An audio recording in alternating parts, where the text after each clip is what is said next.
Muito bem, amigos, vamos dar continuidade então à nossa matéria. Nós estamos na reta final da teoria geral do delito. Estamos falando de culpabilidade, estamos no elemento exigibilidade de conduta diversa e nós estamos na sua excludente, que é a chamada inexigibilidade de conduta diversa. Já passamos pelas formas supralegais de inexigibilidade de conduta diversa. E agora nós estamos nas causas legais de inexigibilidade de conduta diversa. Estamos falando da coação moral irresistível. Estamos nos requisitos, pessoal. E dentro dos requisitos a gente entra agora na chamada inevitabilidade do perigo. Escrevam no caderno aí.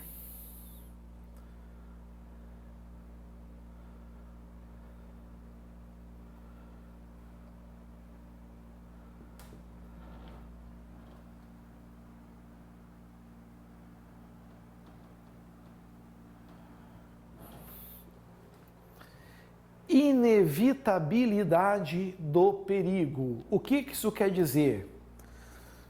Eu vou botar aqui, ó. Se o perigo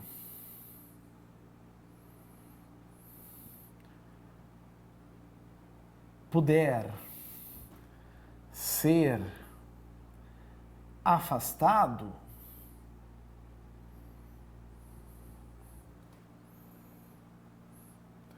não há que se falar na dirimente.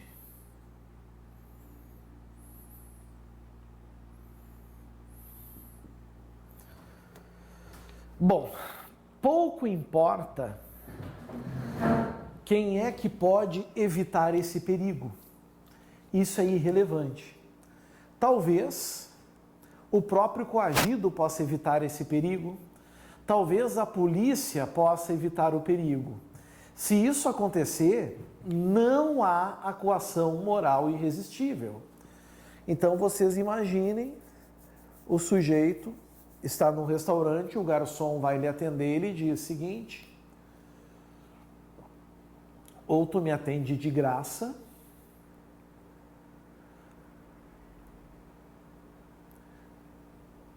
eu ia dar um exemplo errado. O garçom chega e o cara diz: tá vendo aquele sujeito naquela mesa lá? Tu vai botar veneno na bebida dele. Se tu não fizer isso, eu vou matar o teu filho. Se ficar demonstrado no caso concreto que esse garçom pode, nesse intervalo, fazer uma ligação para casa, ver se o filho está protegido, ou então pode avisar a polícia e a polícia impedir, ele não poderá botar o veneno na bebida do sujeito. Porque se ele fizer isso, pessoal, era exigível outro comportamento. Se deram conta? Ou seja, no momento que ele for julgado, fica provado, demonstrado por A mais B, que ele podia ter evitado o perigo. Mas ele preferiu não, por ser mais cômodo, tá? Ou porque talvez também tenha alguma desavença com o sujeito da mesa, ele vai lá e coloca o veneno. Nesse caso, nós teremos então os dois criminosos. Era exigível desse garçom um comportamento diferenciado. Se deram conta?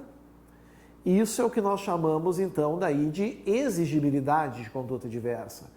Para ser a inexigibilidade de conduta diversa, no caso concreto, tem que perceber que o perigo não podia ter sido evitado. Nem pelo indivíduo, nem pela polícia, nem por terceiros, nem por ninguém. Certo? Muito bem. Eliminamos também esse requisito.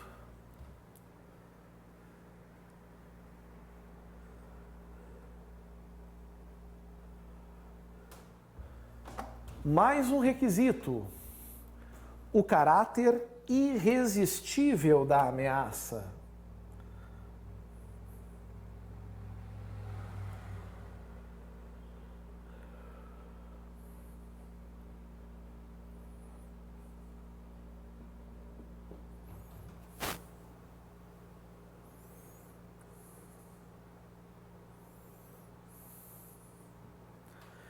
Caráter irresistível da ameaça. Bom, pessoal, o que quer dizer ser irresistível? Fácil, né?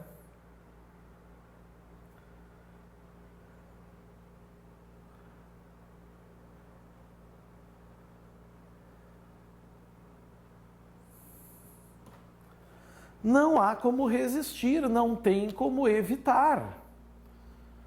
Então, por exemplo, o sujeito diz, olha, mata o dono da fruteira, executa, mata ele, não sei como tu vai fazer, mas mate ele, senão eu vou matar o teu filho.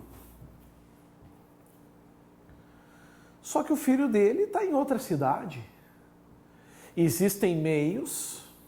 Pode ver que até um requisito ligado ao outro, né? São bem parecidos, certo? São bem parecidos, ou seja, se tu puder evitar, resistir,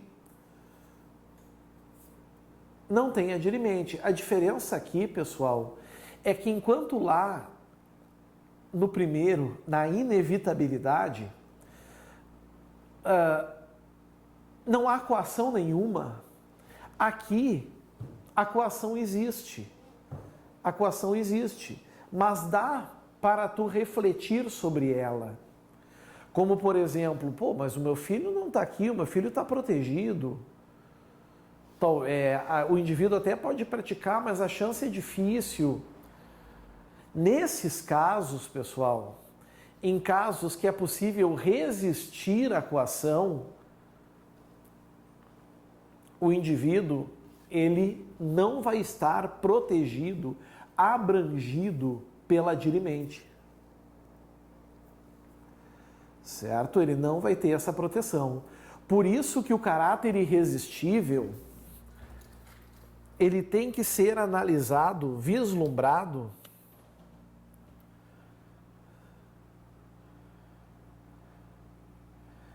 no caso concreto.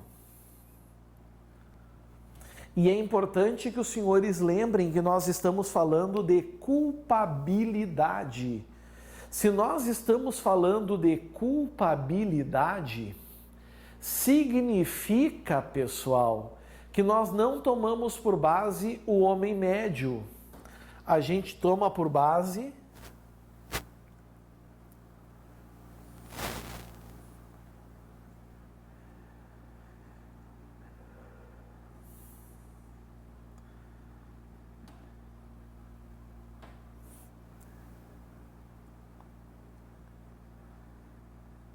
aqui está. Nós tomamos por base o perfil subjetivo do agente. Ele analisando o juízo profano dele. A gente pensa então assim, mas vem cá, ele podia evitar? Ele podia resistir pelo seu juízo profano, pelo seu nível de escolaridade, por exemplo, pela sua cultura, pela sua prudência? É isso que nós temos que ver. Certo? É o perfil subjetivo que vai determinar. E aí vem um detalhe. E se por acaso a coação for resistível, o que vai acontecer? Pessoal, prestem bastante atenção. Eu vou botar assim aqui no quadro. Vamos apagar o que está aqui.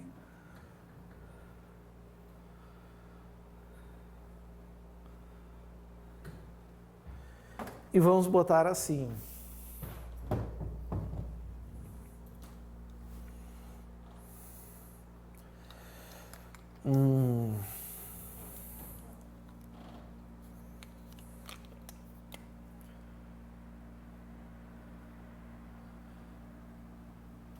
Coação irresistível.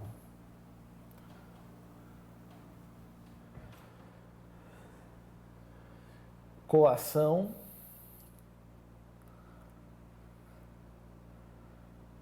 resistível.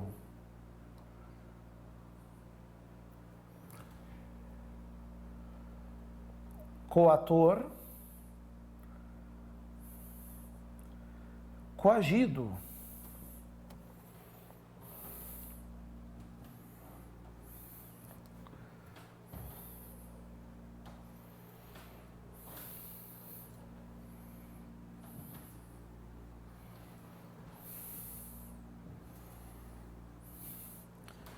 Uma tabelinha.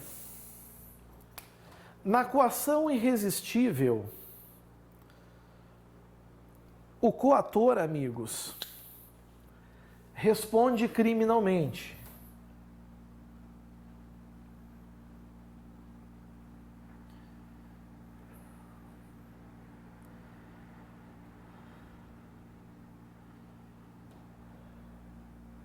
Até porque ele está usando alguém de instrumento para o crime que ele quer praticar. Lembrem que eu falei já isso para os senhores. O coagido, pessoal, aqui. O coagido não responde. Lembrando, claro, eu parto do pressuposto que os senhores saibam. Estamos falando da coação moral. Não responde por causa da inexigibilidade de conduta diversa, exclui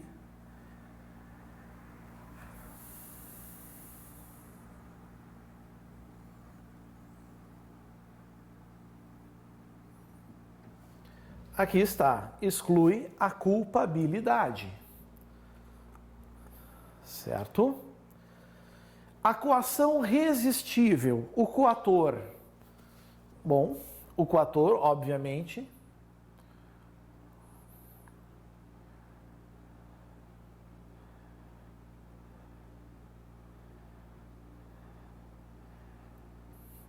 responde criminalmente, mas agora tem um detalhe aqui, pessoal. Tem um detalhezinho.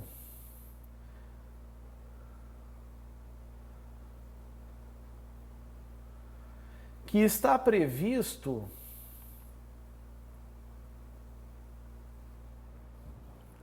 no artigo mais agravante.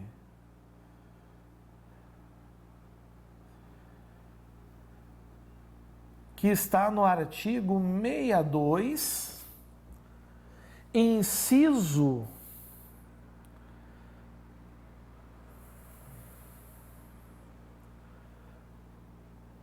2 e 3 do Código Penal. Olhem aqui comigo. Estamos no 62. Agravantes no caso de concurso de pessoas. A pena será ainda agravada em relação ao agente que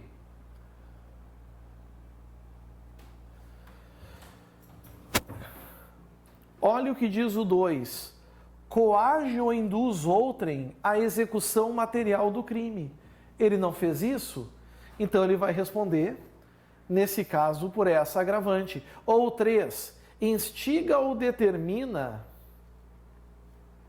a cometer o crime alguém sujeito à sua autoridade ou não punível, em virtude de condição ou qualidade pessoal. Então ele entra aqui, inciso 2, inciso 3. A pena ainda, então, é majorada e de forma justa. O legislador mandou muito bem aqui. Mandou muito bem aqui. Temos agora o inciso 3. O coagido, nesse caso, responde criminalmente.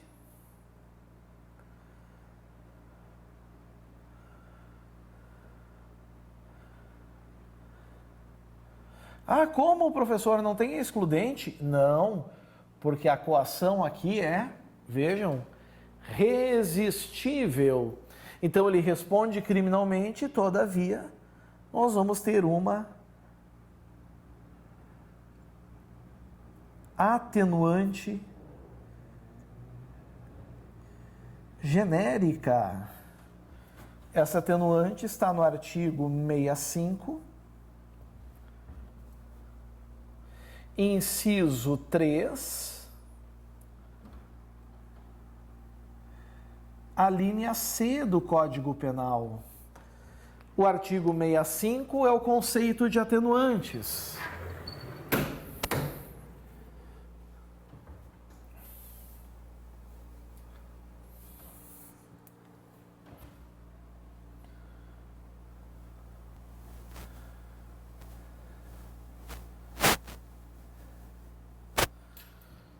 São circunstâncias que sempre atenuam a pena. Se fala em atenuar a pena, vejam que a coação moral irresistível, ela não exclui a culpabilidade. O indivíduo vai ser condenado, mas ele é merecedor de uma atenuante.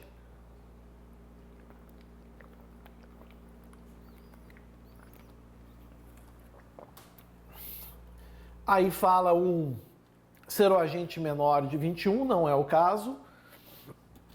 O desconhecimento da lei, já vimos lá na potencial consciência da ilicitude. 3, ter o agente. Letra C, cometido o crime sob coação a que podia resistir. Aqui está. Então, embora ele vá responder, porque nós vamos ter ali concurso de pessoas, certo? Nós vamos ter concurso de pessoas, nesse caso, mas incide atenuante, porque não é a mesma coisa. Tu tá praticando o crime de livre e espontânea vontade e praticando o crime sob uma coação, né? Tu podia resistir, mas é uma coação. Certo?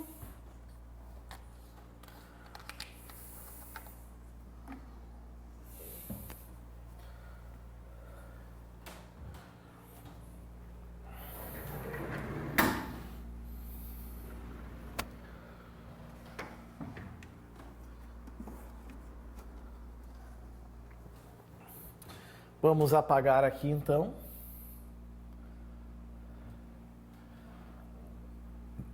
E vamos seguir para o próximo requisito.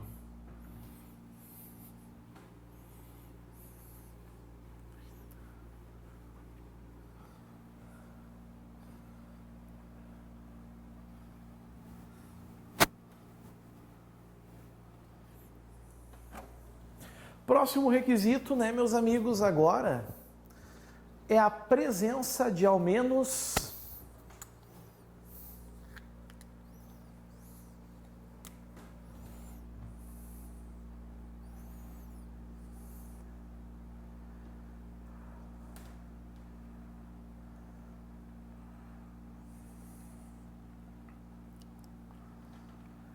3 pessoas envolvidas.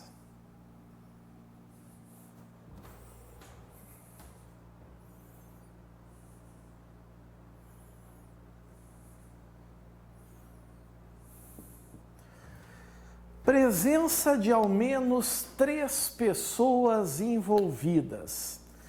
Professor, tu estava usando o exemplo de 2, do coator e do coagido. Pois é, senhores, cuidem. Muito cuidado. Sabe por quê?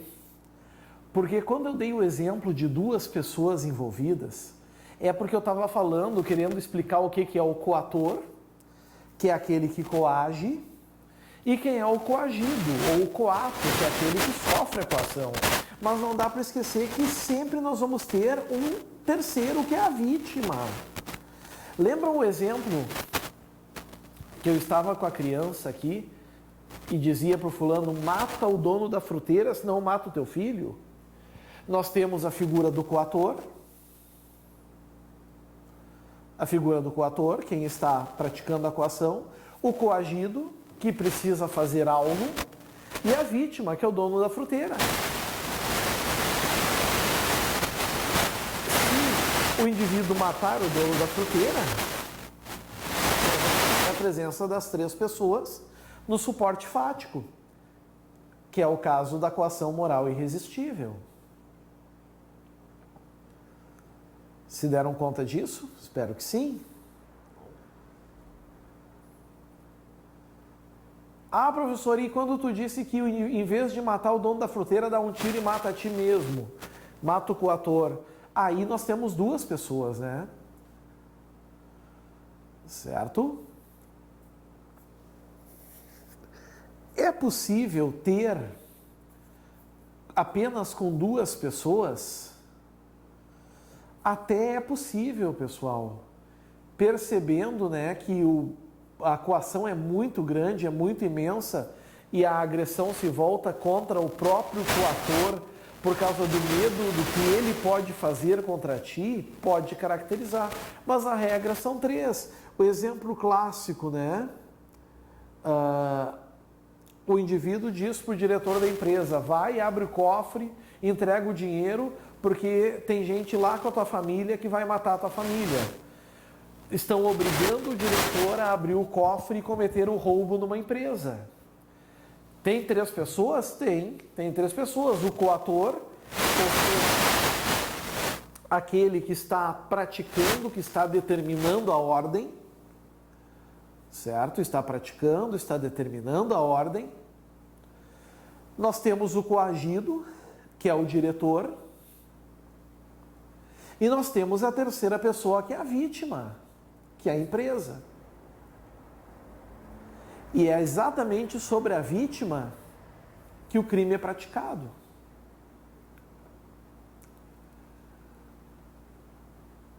Certo? Sobre a vítima que o crime é praticado. Certinho? Então, cuidem com esse detalhe também, o caráter, a presença de ao menos 3 pessoas, muito eventualmente, podemos ter 2.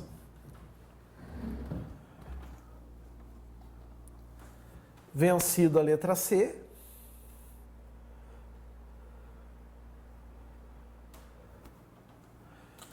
vamos agora para a letra D. Letra D versa sobre os efeitos.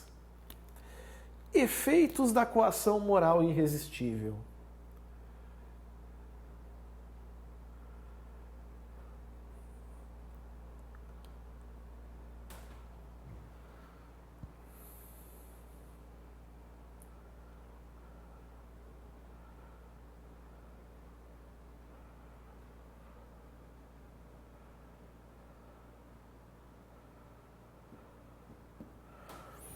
Efeitos.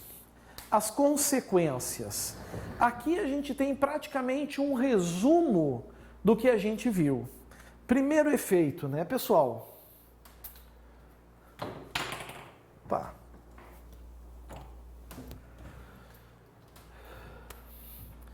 Vamos botar assim, D1.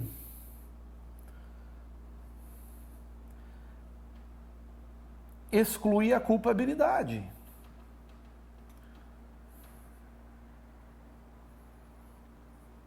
Mas o mais importante é vocês saberem por que motivo afasta a culpabilidade. Ora, afasta a culpabilidade porque vai estar presente aqui a chamada inexigibilidade de conduta diversa. Não tem como exigir do coagido um comportamento diferente daquele que ele teve, né? Certo? Também é importante lembrar que isso gera a chamada autoria mediata. Ou seja, quando nós estamos falando em coação moral irresistível,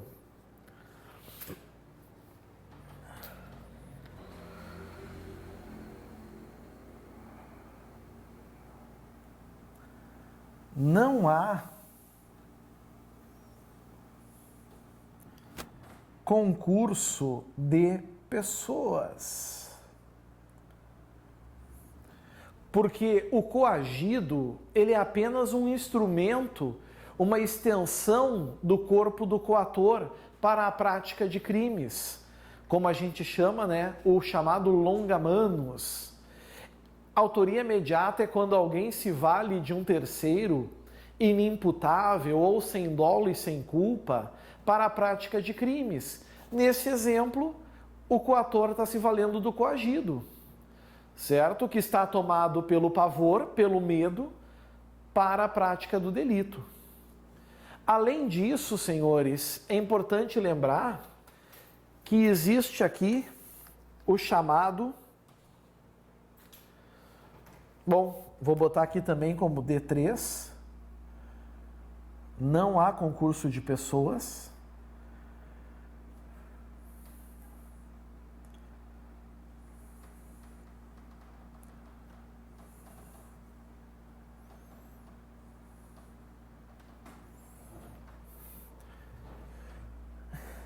E D.4, concurso material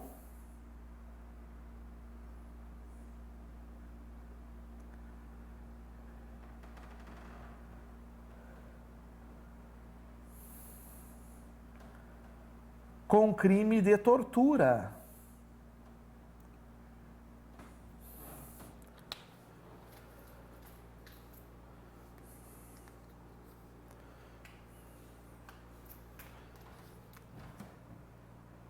É o crime de tortura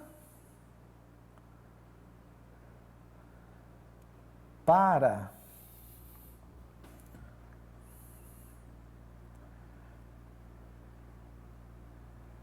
a prática de crime prevista no artigo 1º, inciso 1, a linha B, da Lei 9455 de 97. Vamos dar uma olhadinha? Vamos ver o que a lei diz? Vamos pegar a lei aqui primeiro.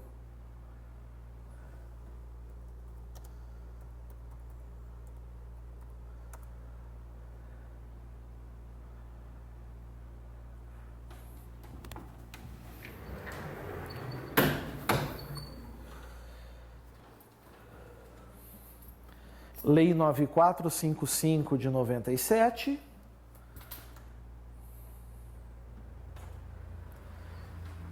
Constitui crime de tortura. 1. Constranger alguém com emprego de violência, mas a coação moral não está na violência. A coação moral está aqui, ó. Grave ameaça, causando-lhe sofrimento físico ou mental. E olha a letra B. Para provocar ação ou omissão de natureza criminosa. Pena reclusão de 2 a 8 anos. Então, se no momento que eu estou com o filho do indivíduo aqui e digo, vai lá, mata o dono da fruteira, senão eu mato o teu filho, e ele mata, esse sujeito vai responder por 2 crimes. Ele vai responder por esse homicídio, certo? Quem? Eu estou falando do coator, né? O coator vai responder por esse homicídio e também com a pena de 6 a 20 ou 12 a 30, se simples ou qualificado, mais o crime de tortura, que dá a reclusão de 2 a 8 anos. São os 2 crimes em concurso material. Vai responder por ambos. Certo? E agora,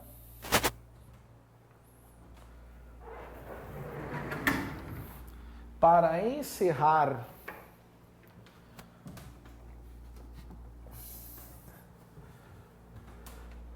a coação moral irresistível,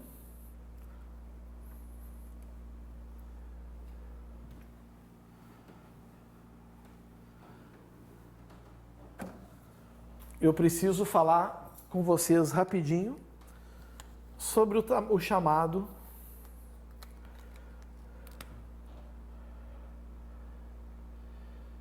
temor reverencial.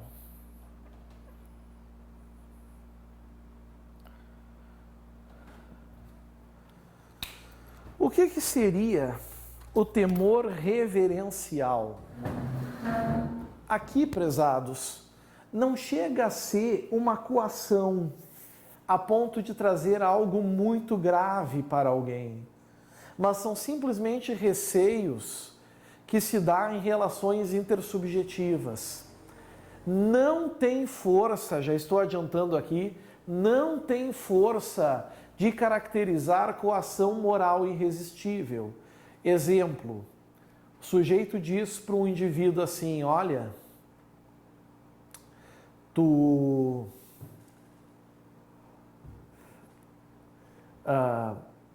subtrai dinheiro lá da cantina, senão eu vou mostrar para os teus pais as notas vermelhas que tu tem, as notas baixas que tu está obtendo. E o indivíduo, com receio de desapontar os pais, que de forma muito árdua custeiam seus estudos, decide praticar essa subtração, praticar esse furto.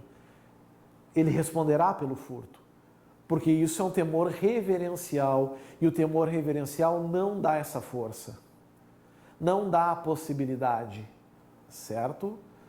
De praticar, de ter a excludente da culpabilidade. É muito pouco, é fraco para isso. Quanto muito é possível aplicar aqui a chamada atenuante, por uma coação a que podia resistir, mas é o máximo. Certinho? Aqui, amigos, a gente encerra também, então, a coação moral irresistível. E aí sim, agora sim, a gente dá um passo muito forte para o final da culpabilidade e da teoria do delito, falando sobre a obediência hierárquica. Mas isso é assunto da próxima aula. Agora é hora de tomar um cafezinho, tomar um chazinho, dar uma relaxada e daqui a uns minutinhos, então, estamos de volta. Certinho? Até mais. Valeu!